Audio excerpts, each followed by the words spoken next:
7 in the Temp. On a very cold but sunny day in Pittsburgh's Three River Stadium, we have a rematch of last year's AFC Championship battle, the Pittsburgh Steelers versus the Houston Oilers. Playing conditions today a lot better than they were last year when the weather was absolutely miserable. It was Pittsburgh's ability to move the football and Houston's failure to do the same that resulted in a 34-5 win for the men of steel. Houston committed 9 turnovers. However, this is a different Houston Oilers ball club with some very different faces, like number 14, quarterback Gifford Nielsen, who replaced an injured Dan Pastorini to lead the Oilers to an improbable 17-14 win last week over San Diego. However, Dan Pastorini is healthy and will start today's game. He led the Oilers to a 20-17 win over the Steelers the last time these two teams met, and his mobility will be the big question. Can he escape a very fair steel curtain pass rush that features a lot of blitzing like this one by number 31 All-Pro safety man Donnie Shell? On offense for Pittsburgh, Terry Bradshaw has enjoyed another outstanding season, and the Oilers will have to contain him as well as the likes of his stellar wide receivers like Lynn Swann and team MVP number 82 John Stallworth. We'll have a preview of today's game as NBC kicks off its AFC Championship coverage with NFL 79.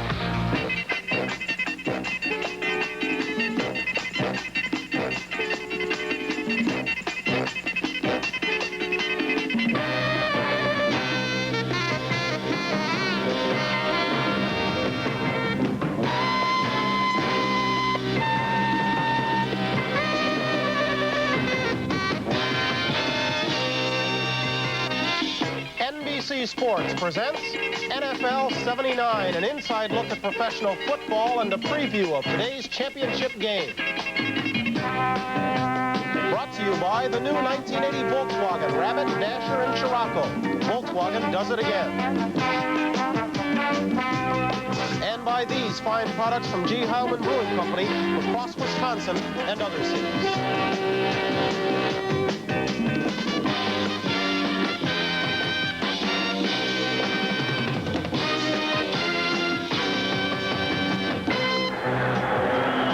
Pennsylvania prides itself as the city of champions, and Three River Stadium, which has hosted many of this city's most dramatic athletic moments, is the site of today's AFC Championship game, Houston versus Pittsburgh. Good afternoon, everyone. I'm Mike Adamley, and the reason why I'm standing here without a coat on like an idiot is to illustrate a point. You know, on cold weather days, coaches like to play amateur psychologists. They like to psych their players into thinking it's warm when in actuality it's not. Certainly the Pittsburgh Steelers do this better than anyone. They have won 15 consecutive games here in this stadium, but they are especially tough when the weather is rugged. Certainly the Oilers took note. Yesterday in practice, several of their players were running around with just shorts and short sleeves to combat the weather. Myself, I've been standing out here for the last 2 hours thinking it's warm, thinking it's 70 degrees, but let me tell you, I'm freezing my can off, and if you're listening, Bud Grant, you speak with a forked tongue.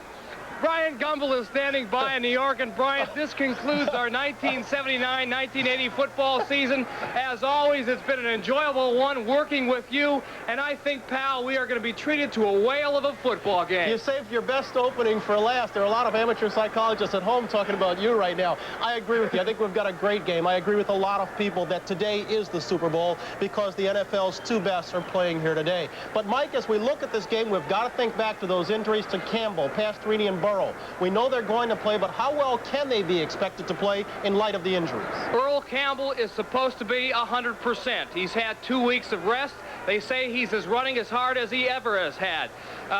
Dan Pastorini was throwing the football in practice yesterday. He looked pretty good. And with the conditions fairly dry, he should be mobile this afternoon, so I think they'll be ready. Okay, Mike, much has been made of last year's 34-5 verdict. Is it going to be any factor at all? Is it going to be on the minds of either team? I don't think so. If any team in football can beat Pittsburgh, it's the Houston Oilers. They beat them earlier in the year in the Astrodome, and they are the last team to beat the Steelers here in Three Rivers. So I don't think that's going to be a factor. Covering today's game for NBC, giving you the play-by-play and expert analysis, Dick Enberg and Merlin Olsen. And gentlemen, you've had a chance to reflect on last year's game, your perceptions about what's going to happen today. Michael, last year we were blessed with a bad day. It was a freezing rain, as you'll recall. The icicles forming on the crossbars as Pittsburgh froze out Houston 34-5 and earned a trip to the Super Bowl victory later in Miami. It's cold today, but at least we don't have the precipitation. Well, this is great weather compared to that one last year. I think, though, the thing we have to think about, Dick, is that it's like a good news, bad news story. The good news is that the Houston Oilers have overcome all their adversity, all the long odds, all the problems. They're in this AFC Championship game. A lot of people never expected them to be here. The bad news, they have to play this game in Pittsburgh against the best team in football, a team that is 23 of the last 24 they've won at home, 15 in a row. That's bad news in cold weather, especially. Well, you talk about the good news. Earl Campbell will play, but can Campbell play well on what amounts to a frozen turf, at least 50 yards of it?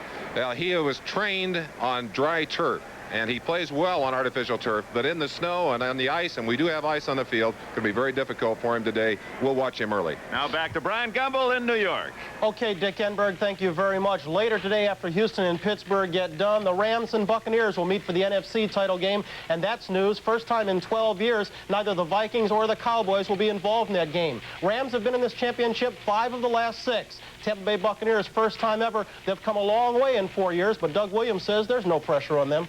One time you let the pressure get to you is when you read what the press say and you know, listen to what people say. And if you sit there and believe that, then the pressure get to you. But if you read it and just let it go by, you wouldn't worry about it. We're just going to have to stop Ricky Bell. He likes to run outside and likes to run up the middle on the I plays. M leads. They pass the ball fairly well, although Williams is not that good a quarterback. If we take advantage and move the ball offensively and hog the ball and keep it away from them, we'll win. Fred Dreyer has never been one to mince his words. You heard him. Doug Williams is not that good a quarterback. Rest assured, his words have reached the coast of Florida. They've added a bit of spice to today's NFC Championship affair. We'll get back to AFC matters. We'll look at Pittsburgh, at Houston, and their 2 coaches. All that and more when we come back right after this. Widely regarded as the toughest division in all of football, the AFC Central, the Steelers and Oilers both had tough roads to reach their day today. The Oilers early on this year hurt by an injury to Dan Pastorini. They did it with 3 feet. 2 belonged to Earl Campbell, 1 to Tony Frisch. But as they turned into the second half, they turned in some very big victories at Miami and then beating Oakland and Dallas. As for the Steelers, well, they established their dominance early on, beating such powerhouses as Denver and Houston. And in the second half, they were just as strong. It's been a tough 18 weeks, as we learn in these reports. Last year, Pittsburgh defeated Houston in the AFC Championship game. The lopsided score and the miserable weather conditions made it an unforgettable day for the Oilers. But when they returned home that night, Houston fans had gathered here in the Astrodome to make it even more unforgettable. We're going to bust our ass to win number 14. It was the largest pep rally ever. 50,000 fans waited for hours until the Oilers arrived home just to let the team know they still cared. And win or lose, there will be another pep rally tonight when the Oilers go home. But I believe that had a lot to do with us going back this year. And believe me, we don't plan to come back to the Astrodome this year with a loss. Getting back to the AFC Championship has not been easy for the Oilers, but steady defense and the running of NFL rushing champion Earl Campbell led Houston to an 11-5 regular season record. In the wild card playoff game 2 weeks ago against Denver, Campbell was lost after pulling a groin muscle on this touchdown. Then later in the game, quarterback Dan Pastorini was also lost when he too pulled a groin muscle on this play. Still, the Oilers were able to hold on for a 13-7 win over the Broncos. The Oilers were without Pastorini and Campbell last week against San Diego. Gifford Nielsen and Rob Carpenter did a superb job of filling in. And as it did the week before, the Houston defense rose to the occasion. Safety Vernon Perry intercepted 4 passes and blocked the field goal attempt to lead Houston to the win 17-14. I think it was the best ball game I've ever seen played, really. You know, and I've seen a lot of good ball games, not only our football team, but a lot of other football teams playing. I think it was probably the most courageous football game I've ever seen played. Bum and his boys know it will take another all-out team effort to beat Pittsburgh today, and they intend on making tonight's pep rally a victory celebration. Now let's go to Dee Thompson in Pittsburgh for a report on the Steelers. Houston players admit it's no fun playing the Pittsburgh Steelers. You prefer walking off the field after one of those hard-hitting games, but many times you're carried off or wheeled off in a stretcher. Players like safety Donnie Shell and linebacker Dennis Dirt Winston play hard, hit hard, then pat you on the back after a game. Playing hard is Shell's philosophy. But when we put the pads on and the game starts and the whistle blows, we down to business. And football is a tough, aggressive game, and that's the way it should be played. And if you don't like to play that way, you shouldn't be in this league. And after the game, we're friends, but during the game, and it's all business. Winston played Texas teams in college, and it's a carryover into the pros for him.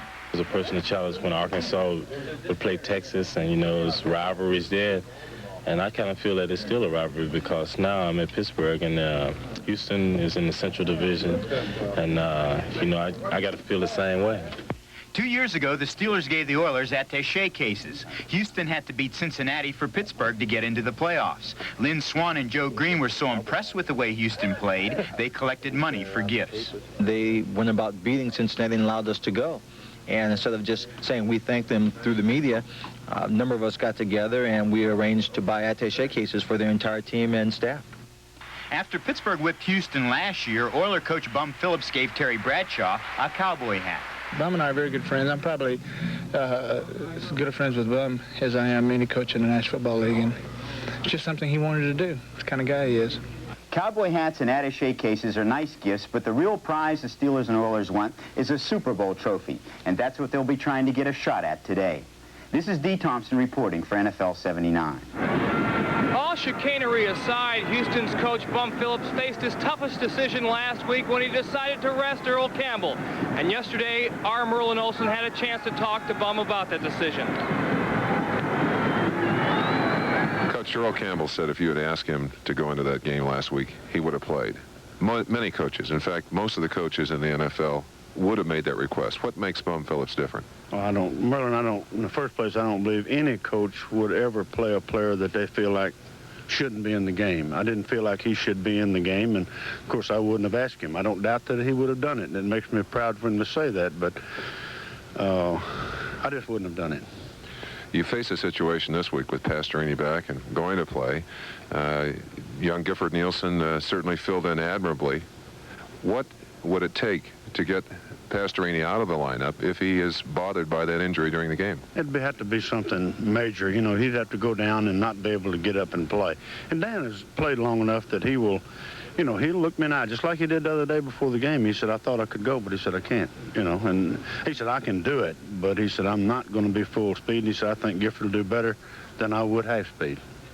Bum, you said that the road to the Super Bowl leads through Pittsburgh. You're here, playing in that last game. If you play your best game and Pittsburgh plays their best game, who goes to the Super Bowl? Naturally, Houston. Thank you, Coach. All right. With all due respect to Tampa Bay and Los Angeles, many people are calling this game the Super Bowl. Not only are Pittsburgh and Houston the two best teams in the NFL, they also possess two of the most respected coaches in Chuck Noll and Bum Phillips. As they're playing the Pittsburgh Steeler polka, pro football history will note that the 1970s was a decade dominated by the Steelers. There are many ingredients in the Steelers' formula for success, most notably their quiet coach, Chuck Noll.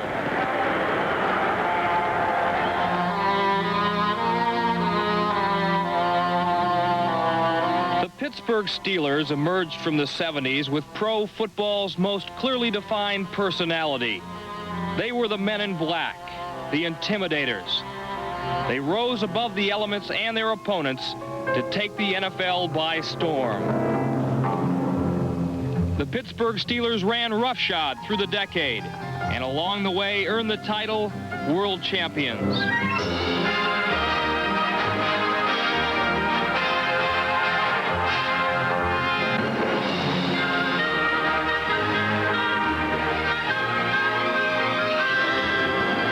Oddly enough, this dynamic team is led by a man who seems to have no personality at all. Somber Chuck Noll took over a team in 1969, which had not won a division title in 40 years, and led them to 3 Super Bowl victories. Yet he remains a faceless enigma to all but his closest associates. When Chuck Noll first came to Pittsburgh back in '69, he told Joe Gordon, the director of publicity for the Steelers, told him straight off the bat, look, let me make one thing clear. I'm not interested in becoming a personality. I'm interested in building a football team and winning football games. And that has been the case throughout. Here is a guy who does not do commercials, and I think that's a major reason why he's not known to the nation and why he's often referred to as Chuck Knox. Also, he says that the players have a short career, so let them have the commercials and make the money. And there's no question, by taking that stance, he's passed up hundreds of thousands of dollars. And he's quite an amazing person, I think. I know that he is, but I think that the ball players think that he's amazing because he can sit there and he can talk to you, about anything that's going on. He talk to you about flying, talk to you about scuba diving, talk to you about stereos, talk to you about philosophy, talk to you about probably anything that he can cover. He's a very astute man. He's a student of a lot of things, probably a student of life in general. He's a very emotional man. Most people don't see that because he can control it very quickly, and by the time that the cameras pan the sideline, he's under control, and so the viewing audience really doesn't see it. In 1974, Oakland and Miami were in a playoff game, which Oakland won, and there was a lot of talk from Johnny Madden and various people that the Super Bowl would be anticlimactic because of this great game that was played between Miami and Oakland. And we'd just beaten Buffalo, and we were getting ready to go out to Oakland, and Chuck came in and says, those guys think they played in a Super Bowl. And Chuck's mouth is only about that wide when he's serious, and it's turned down at both corners, and his eyes are just slits, you know.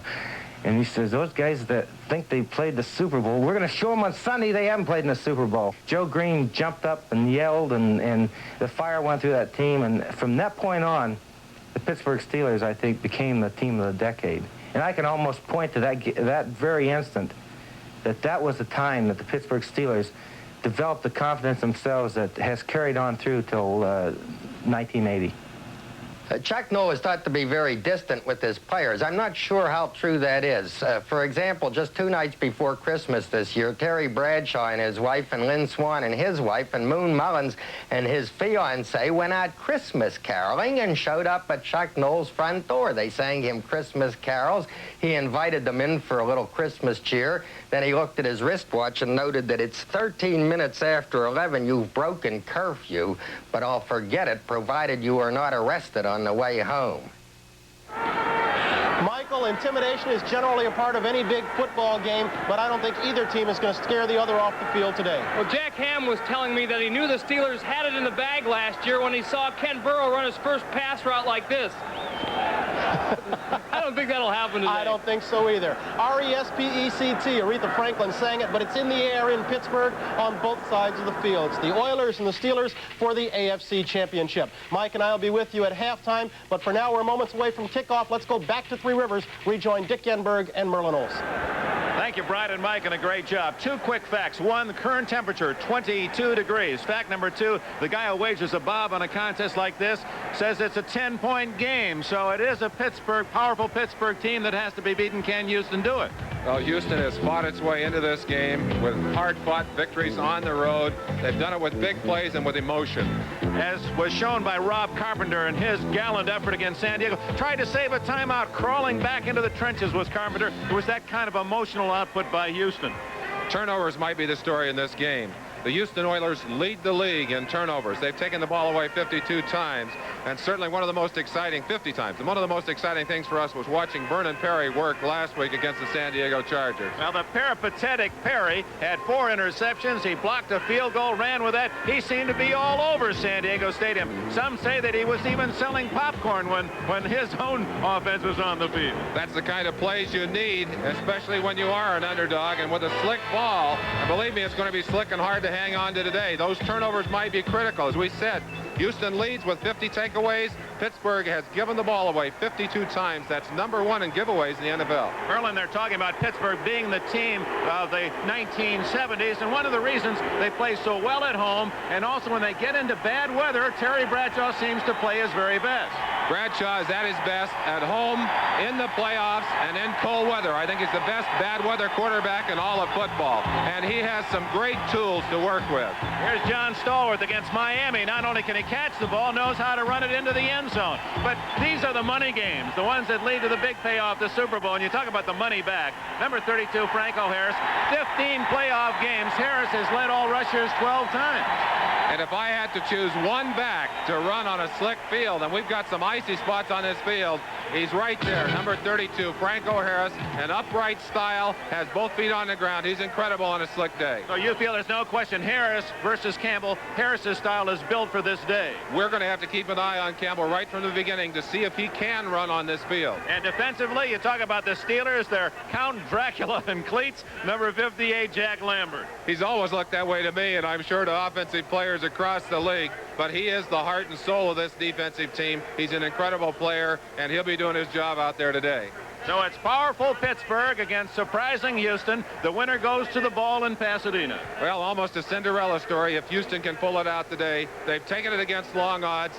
It's going to be exciting to see if they can make this one. And a sellout crowd of over 50,000 in Three Rivers Stadium will be rooting for their beloved Pittsburgh Steelers. We're just moments away from this AFC Championship game, and we'll be right back. We've got lots of football ahead. We'll be ready for the kickoff of today's game following these words from your local stations. AFC Sports presents the best of the National Football League, the American Football Conference Championship Game. Today from Three Rivers Stadium, it's the Houston Oilers and the Pittsburgh Steelers. Today's game is brought to you by Dodge. Test drive the new 1980 Dodge cars, engineered with room, styling, ride, and handling. By Budweiser. For all you do, this Bud's for you. By Allstate Insurance Companies. You're in good hands with Allstate. And by Avis, featuring new 7-day and weekend Super Saver rates. Avis tries harder and succeeds.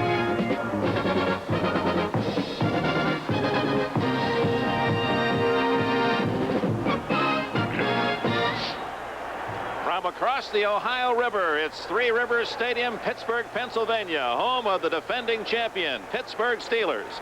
They were 9-0 here in 1979, the only NFL team not to lose at least once on its home field. And inside a full house of over 50,000 fans to see if the defending champion Steelers will go to Pasadena 2 weeks hence, or will it be the underdog amazing Houston Oilers, who have competed in the same AFC Central Division this year, that goes to Pasadena. Jim Tunney is the referee, and we're about to have the official toss of the coin to decide who will get the ball first. In his head, Pittsburgh has won the toss and will receive. Boy, Pittsburgh comes out a winner. They won the toss already. Well, the Houston Oilers also won something. They've got the better footing at the left side, left end of the field as we look at it, and they'll force Pittsburgh to go into that rough turf. Let's talk about the field condition again, Merlin. To our right, the end zone to our right was frozen. This morning they were chipping the outside of that end zone, where to the left with the sunshine. That's the part that will have the poorest footing today. That field basically, although it looks okay, is frozen. They've also used a chemical de-icer on that part of the field. And my experience with that, Dick, is that it puts a scum on the ball, a thin scum. And I think the ball is going to be very difficult to handle today. It is cold, about 22 degrees, and we're going to see a lot of fumbles, I think, and a lot of turnovers in this ball game today. We're pleased you've joined us for this AFC Championship game. Of course, the winner will take on the NFC champion, either Tampa Bay or the Los Angeles Rams, in their game to be played later. Larry Anderson, the deep man for the Steelers, at the 7-yard line. Tony Frisch will kick it off for the white-jerseyed Houston Oilers. Frisch on his way to the Pro Bowl, named the top kicker in the AFC. It's Pittsburgh weather. The indoor Oilers feel that they are geared for another upset win, and we're underway. Anderson at the 10. Look at him skate his way out to the 31-yard line. So Larry Anderson very careful as he made his moves, and even at that you saw him skid and skate. Terry Bradshaw takes his team onto the field. Offensively, it's Bradshaw at quarterback. Big Sidney Thornton, fine blocker, teaming with Franco Harris as the running backs for the Steelers. Lynn Swan and the incredible John Stallworth, the great tandem outside for Bradshaw with Big Benny Cunningham, the tight end. First down, Anderson actually through that crowd got all the way to the 34-yard line on his return. And it's Rocky Blyer in there instead of Sidney Thornton. Franco Harris up the middle. 5 yards for Harris. Andy Doris, 69, with Art Stringer, 53 on the tackle. Dick, we don't get a chance to see the faces of these offensive linemen. Ted Peterson is in there for John Cove. Sam Davis, the captain. The center may be the best around. In fact, I think he is. Mike Webster. Right guard Steve Corson has won his way into that lineup, and maybe the best of the bunch this year. Larry Brown, amazingly strong. Second down and 5 for Bradshaw at his 39-yard line. Rocky Blyer, 2 yards for Blyer, the former Notre Dame star, will bring up third down and 3. Blyer now in his 11th year. Of course, that great Vietnam story. Defensively for the Oilers. Andy Doris has had a great year at left end. Curly Culp, a lot of pressure on him on the nose. And Alvin Bethea, he's almost as old as I am. One of the oldest bodies around. A horse and Ted Washington. Bingham, their leader. The other 2 linebackers, Stringer. Finally, Robert Brazil, great Pro Bowler and All-Pro player. Third and 3. Bradshaw's first throw as a man open. Stallworth at the 41 of Houston after Bradshaw ducked the defensive pressure. Terry Bradshaw is one of the strongest quarterbacks in the NFL. He probably should have been sacked. We're first going to give you an idea why John Stallworth was open. Stallworth just on a little pattern there. You saw how carefully he made his turn. He shifted his feet around almost like a basketball player, shuffling. Greg Stemrick made the tackle, an 18-yard pass play. Pittsburgh in Houston territory on their first drive. Fake to Harris. Lots of time. He fires too tall for Stallworth, and it appears that Pittsburgh's going to work on that matchup, Stallworth against Greg Stemrick. The Houston Oilers deep defense features 4 men who intercepted 23 passes this year. And, of course, they were led by Mike Renfro, the NFL leader, with 12. J.C. Wilson, who played here at Pittsburgh. Greg Stemrick at the other corner. The man of the hour last week, Vernon Perry. And Reinfeld with his 12 thefts to lead the NFL. Second down and 10 at the Houston 41. 5 defensive backs in for the Oilers. Blyer in motion. Draw to Harris. And Harris ducks out of bounds near the 35. They had Franco trapped, but he still has that fine speed to the outside and made 6 yards. It's 3rd and 4. Franco Harris, surprisingly quick for a big man, has power, but also knows what he can and can't do on this slick field. And you saw him there not trying to make that violent cut, but easing his way and finally just went out of bounds. We've got to ask the question again as soon as we get a chance to see Houston on offense. Can Earl Campbell make those cuts? His cuts are so violent, he may not be able to do it. They are in the part of the field where you do have good footing. There was sun on that field earlier this morning. 3rd and 4. Good protection. Intercepted. Vernon Perry. 40 might go all the way. Perry at the 35, the 30. Vernon Perry, touchdown Houston. 75 yards.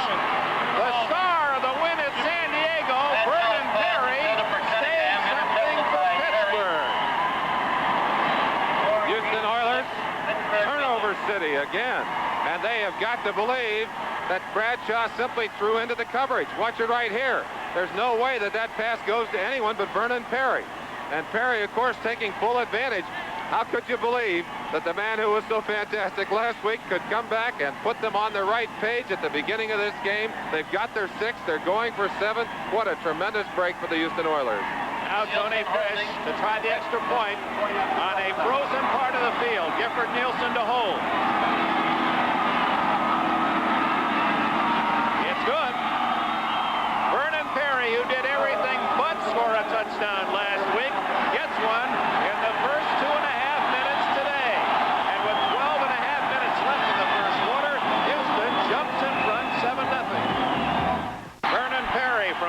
Anderson State has gone 75 yards for the first score of the game with a pass interception of Bradshaw.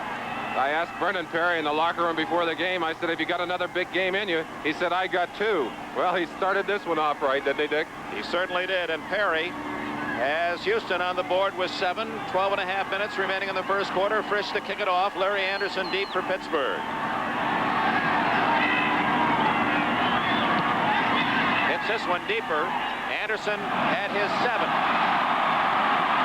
20, and down at the 24-yard line. Boobie Clark, the former Bengal, makes the tackle for Houston. And now this crowd revs it up. When Pittsburgh lost this year, it was because they turned the ball over an incredible amount of times, so that was always on the road. I would say one thing, too. In the last 2 trips here, Houston has had turnover trouble. Pastorini has thrown 5 interceptions in each of those last 2 games played on this turf. Stallworth left, Swan to the right from the Pittsburgh 24. Blyer and Harris split behind Bradshaw. Blyer to the 29-yard line, a gain of 5. Greg Bingham and Robert Drizzle made the tackle. That interception return, the longest in championship history, and Vernon Perry has rewritten the record books for the defensive backs. It's just 2 short weekends. He's had a big eraser out. A man cut by the Bears 3 years ago went to the Canadian Football League, and this is his first year in the NFL. Had 3 interceptions all year and has had 5 in 2 playoff games.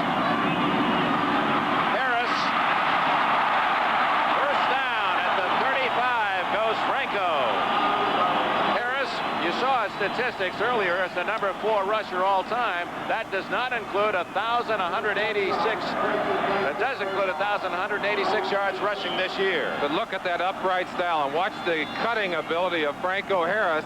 He has such good vision and such amazing ability at cutting back against the grain. And I think with emotional pursuit, that's been one of his edges in playoff games.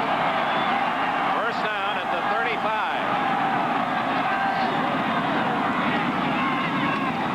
Blyer down at the 38-yard line. Vernon Perry, along with his interceptions, Vernon Perry also leads Houston in tackles in these playoff games. He's everywhere.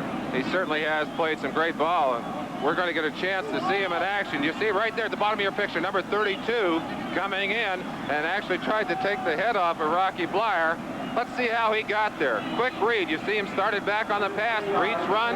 He's got a force inside out. Gets away from the blocker. Gets a good chunk of the tackle right there. Second down and 7. Carter Hartwig, 5th defensive back, is in. And so is Jesse Baker, number 75 at defensive end. Blyer. Good blocks. And Blyer has a first down at the 47 of Pittsburgh. Art Stringer made the tackle. Interesting call by Bradshaw.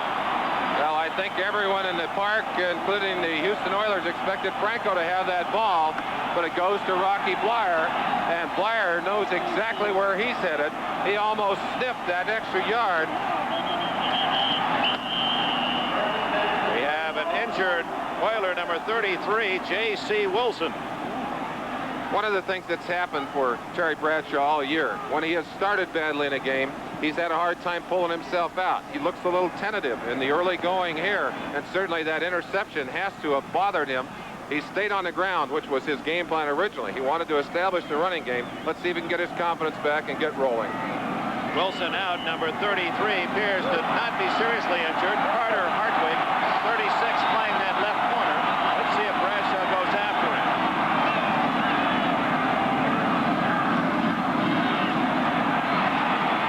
Blyer, incomplete at the 43-yard line. And again, you can see the tentative actions of both passer and receiver. They want to make sure those feet are underneath them solidly and not making any quick darting moves that you would see, well, in the September or October games of this NFL year. And what a contrast, Dick, to the way that Bradshaw and these Steelers came out against Miami last week. They came out and just tore Miami's defense to bits. But they are tentative. They are concerned. And a champion can't afford to get conservative in the big games. 7-0. Houston leads on a long interception touchdown by Vernon Perry, 75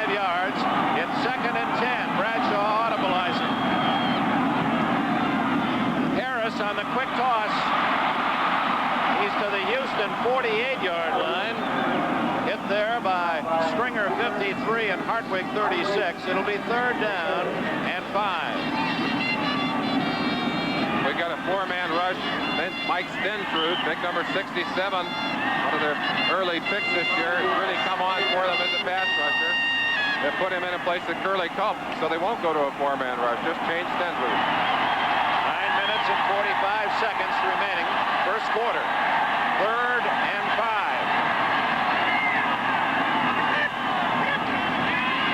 Bradshaw. Pressure.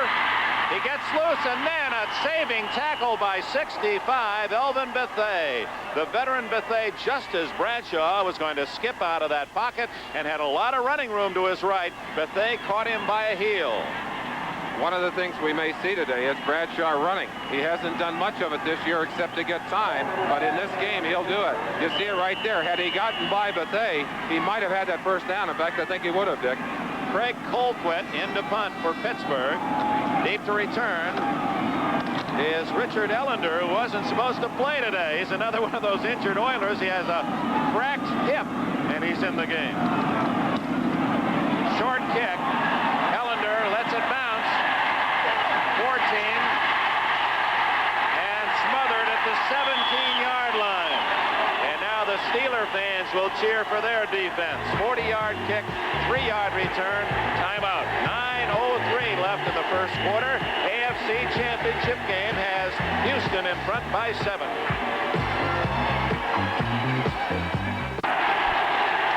Houston Oilers have their first play from scrimmage. Pittsburgh, 13 plays. The Oilers about to put it in play for the first time.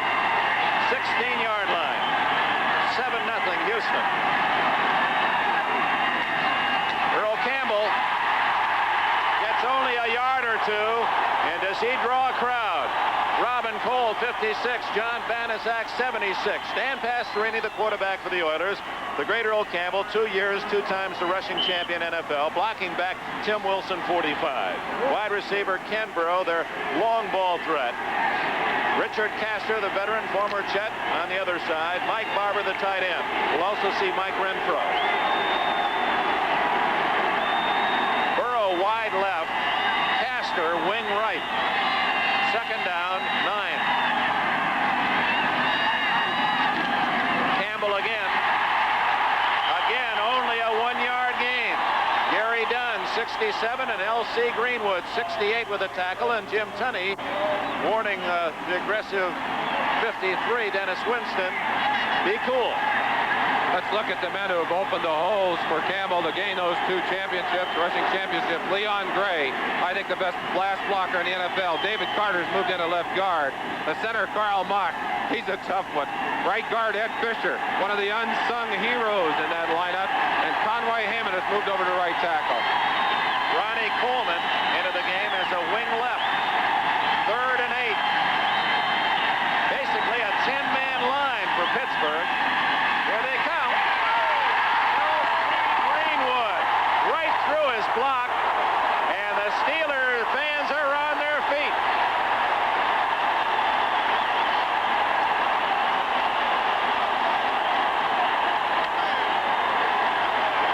Number 68, L.C. Greenwood, is the premier pass rusher of this team. He just blew by number 70, Conway Hammond, and smothered Dan Pastorini. Pastorini just does not have enough mobility to get out of the way. Cliff Parsley into punt. He's in his own end zone with Theo Bell out at midfield for Pittsburgh. Parsley has done a great job punting in the playoffs.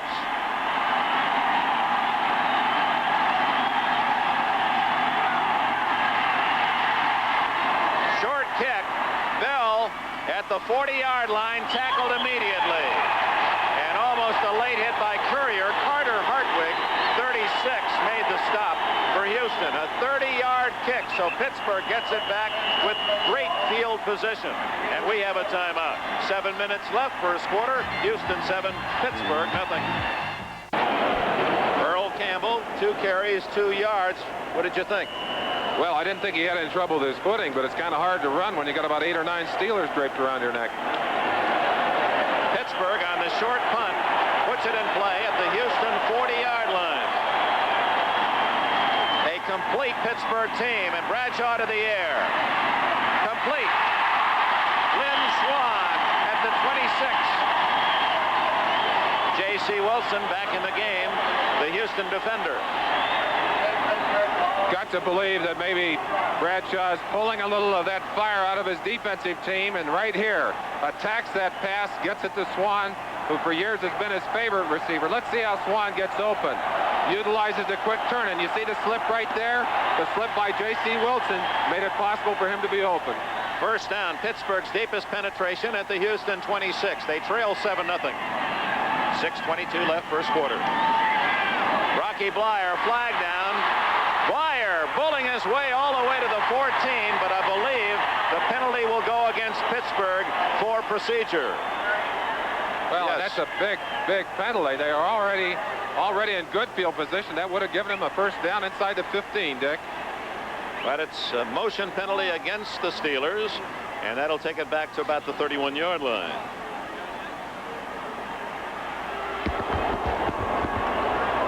The motion, offense number 89, still first Benny down. Cunningham did not appear to get set for the full second. Well, he jumped, and that's allowable if he can get back and get set for a full second before the snap. The men on the end of the line can move. Inside, if you lift your hand that way, the penalty is automatic. Swann to the right, as he always will be, and Stallworth to the left. First and 15 from the 30.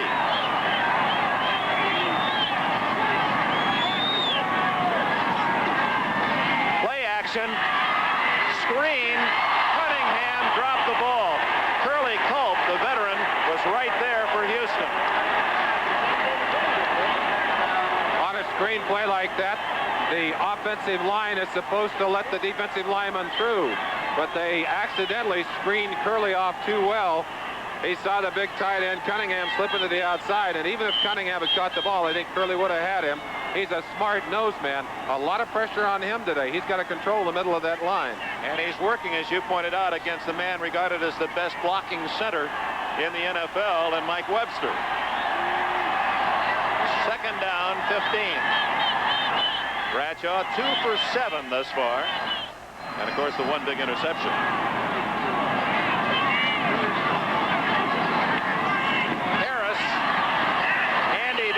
From one side, number 69, and J.C. Wilson from the corner to make the tackle, and also credit Greg Bingham, 54. He's usually where the ball is.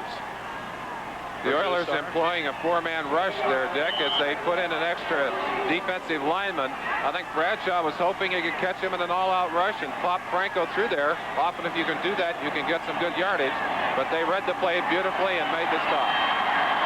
Third and 14.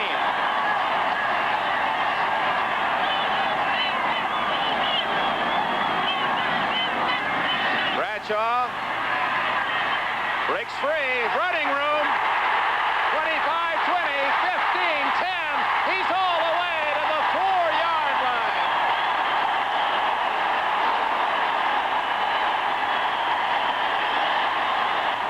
"25 yards for the scrambling Bradshaw." One of the things you have to say about Terry Bradshaw is he can take what appears to be a loss and turn it into a big play. He does it right here with his running ability, and as we said, he has not run much this year, but in a big game like this, he will run. He'll go for every extra yard. You saw it right there. He dives out of bounds. They're down inside the 5-yard line. First and goal. With apologies to our speller, but not to our artist, you'll see some of those caricatures today.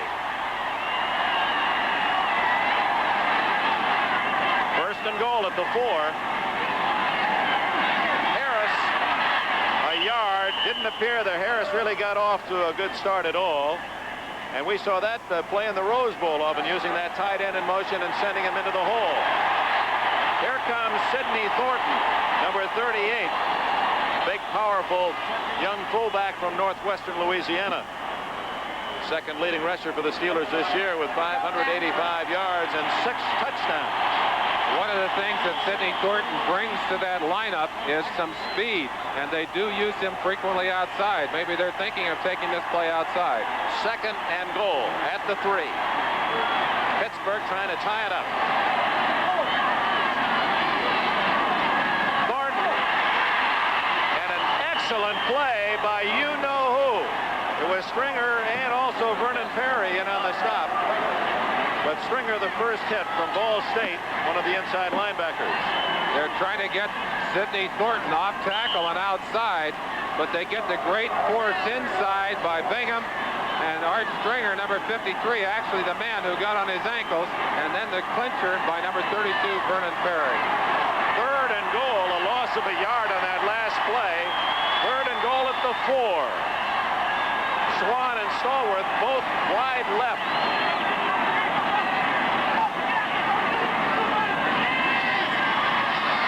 Bradshaw. Tipped incomplete. Carter Hartwig, it appeared. 36 was the man who deflected the ball. And the Steelers will have to go for the field goal. Dick, one of the other things that I have noticed in watching Terry Bradshaw on a bad field, he seems to have the ability to keep his feet and his balance. Watch here, a lot of people are sliding around, but Bradshaw just kind of shuffles over there, gets a little extra time, and waits as a quarterback must until the last second to throw that pass, but a great play defensively to knock it away. Barr to try a 21-yard field goal. Colquitt to hold. It's good. Now the Steelers have scored for the first time. Let's go back. Jesse Baker, 75, was the man who deflected the pass in the end zone, the defensive end. We'll take another look at that when we come back. 7-3, Houston. There's a defensive end playing defensive back. Well, I think everyone is glad, especially Jesse Baker, that he was in that end zone. A most unusual position to be. Must have been knocked off that line down there trying to get into position to do something. Unusual to see a big defensive end in coverage. Matt Barr settles for the 21-yard field goal, and now we'll kick it off to Carter Hartwig and Richard Ellender. 7-3. Houston leads it. 4 minutes remaining in the first quarter in Pittsburgh. 22 degrees. Ellender.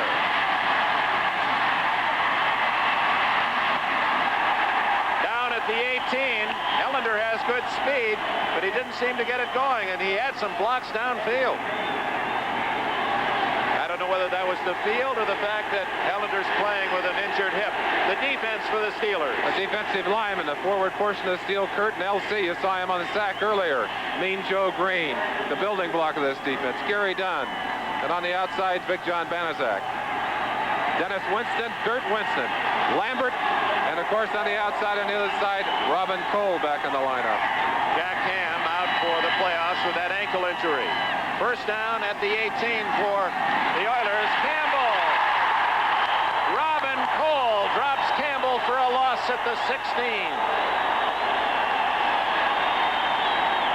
Thus far, Campbell, 3 carries, has no yardage. Very, very aggressive defense. Number 56, Robin Cole, just coming across and tearing Campbell down. Campbell really has had no chance at all to use his cutting ability. They've been on him before he can get any kind of momentum, and he'll love to get those big backs running toward the sideline when they don't crunch you. Pastorini has not thrown the ball yet. Deep in his own end at the 15. Here's his first pass. Screen to Wilson. He's got blockers. 20, 25, 30, 35. 50, and he's all the way to the 45-yard line of Pittsburgh. A screen pass to Tim Wilson, and here come the Oilers. Rather amazing. If you'd ask who the main man in this offense is going to be, everyone, of course, will say Earl Campbell. But it's Earl's blocking mate, number 45, Tim Wilson, that makes their first big offensive play. Gets some great blocking, pulls out of a couple of tackles, and he seems to have great balance in maintaining his foot control on this field too, Dick. But they're down into that slick end of the field. Let's see how they do down there. 41-yard play. Ron Johnson made the tackle. Here comes Campbell. And again, the Steelers keying on the Oilers' top runner. Drop him for a loss. Back at the 46, a loss of 2.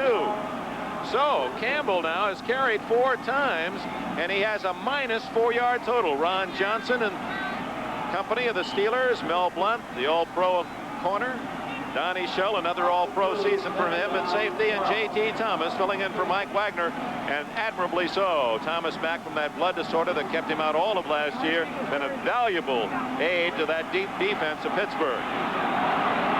They just sent Dwayne Woodruff onto the field and apparently got there too late. They sent him back off. Lambert said, too late, get on out of here.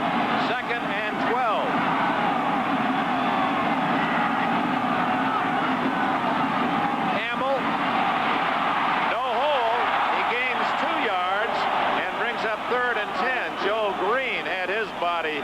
Right in that hole.